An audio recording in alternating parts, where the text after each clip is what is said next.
दूसरे विश्व युद्ध में जापान को हराने के लिए अमेरिका ने उस पर परमाणु हमला किया था।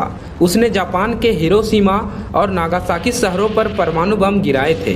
इसमें करीब 1,40,000 निर्दोष लोग मारे गए थे। आज मैं आपको उस लकी पर्सन के बारे में बताऊंगा जो इन दोनों परमाणु हमलों में बच गए थे।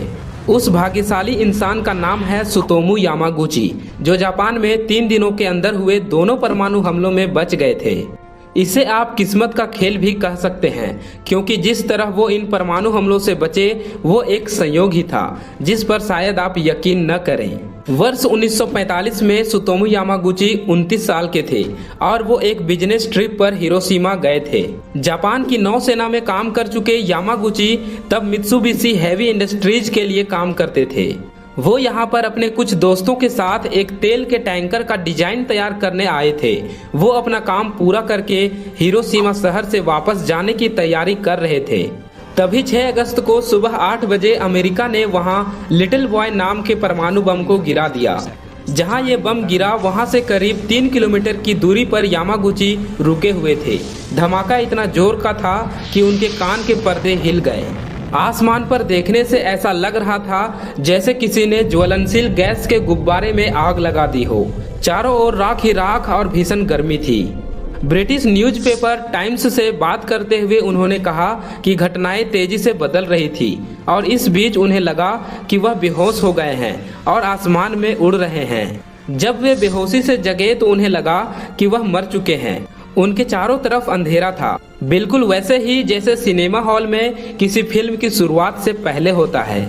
जब उन्होंने पैर हिलाने की कोशिश की तो महसूस हुआ कि पैर अब भी हिल रहे हैं। फिर धीरे धीरे उन्होंने अपने शरीर को मूव कराया और फिर उन्हें यकीन हुआ कि वह अभी भी जिंदा हैं। लेकिन उनका चेहरा और हाथ बुरी तरह जल चुका था।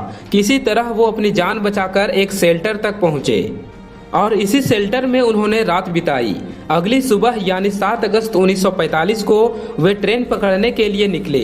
लाशों के ढेर को पार करते हुए वे स्टेशन की ओर बढ़ रहे थे। कई पुल गिर गए थे। पूरा शहर धूल से सना हुआ था। चीजें अस्त व्यस्त हो गई थी। भयानक शारीरिक कष्ट और मानसिक तनाव से वे अपने घर नागासाकी के लिए निकले। ट्रेन में ज्यादातर यात्री जले हुए और बुरी तरह घायल थे। किसी तरह वे 8 अगस्त की सुबह नागासाकी पहुंचे। वहां के अस्पताल में उन्होंने अपना इलाज कराया। उनके कान में तेज दर्द था। उन्होंने घर पर रात में आराम किया। हालांकि फिर भी हिरोशिमा की पूरी घटना उन्हें डरा रही थी। 9 अगस्त की सुबह वे अपने बॉस के पास पहुंचे और हिरोशिमा की पूरी कहानी सुनाई। दोनों ये बात कर रहे थे कि किस तरह एक धमाके ने पूरे शहर को तबाह कर दिया था। लेकिन दुर्भाग्य और भाग्य दोनों ही कहाँ यामागुची को छोड़ने वाले थे। वे अपने बॉस से बात कर ही रहे थे कि वहाँ भी तेज धमाका हुआ, बिल्कुल वैसा ही जैसा हिरोशिमा में उन्होंने महसूस किया था।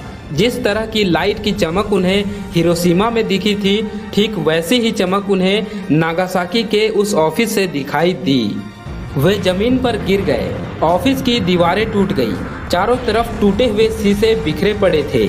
नागासाकी में गिराया गया फैटमैन नाम का यह परमाणु बम हिरोशिमा में गिराए गए लिटिल बॉय से ज़्यादा ताकतवर था। फिर भी यह परमाणु बम यामागुची की जान नहीं ले सका।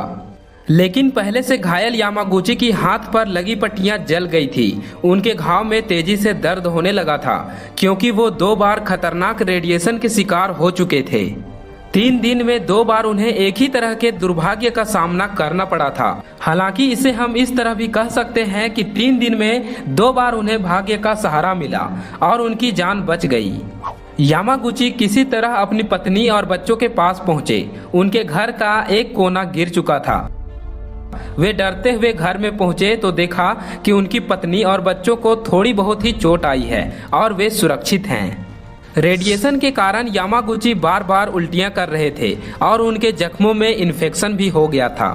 कई सप्ताह तक वो बुखार से तड़पते रहे, मगर फिर भी वो सरवाइव करने में कामयाब हो गए।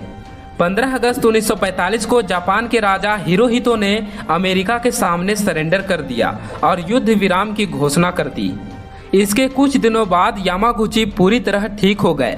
बाद में उन्होंने कुछ सालों तक ट्रांसलेटर और टीचर की नौकरी भी की।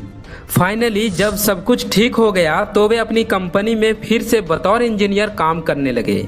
जापान के लोग उन्हें नाइजियो हिबाकुसा कहकर बुलाने लगे थे, जिसका मतलब था 2 बार बमबारी का शिकार हुआ व्यक्ति। आपको बता दें कि इन दोनों परमाणु हमलों से बचने वाले वे एकमात्र जापानी व्यक्ति थे और साल 2010 में 93 साल की उम्र में उनका निधन हो गया था। तो दोस्तों, वीडियो में बस इतना ही। अगर आपको यह वीडियो पसंद आया हो तो वीडियो को लाइक जरूर करें। इसी तरह के नॉलेजेबल वीडियोस के लिए हमारे चैनल द आरकेवी फैक्ट्स को सब्सक्राइब जरूर करें।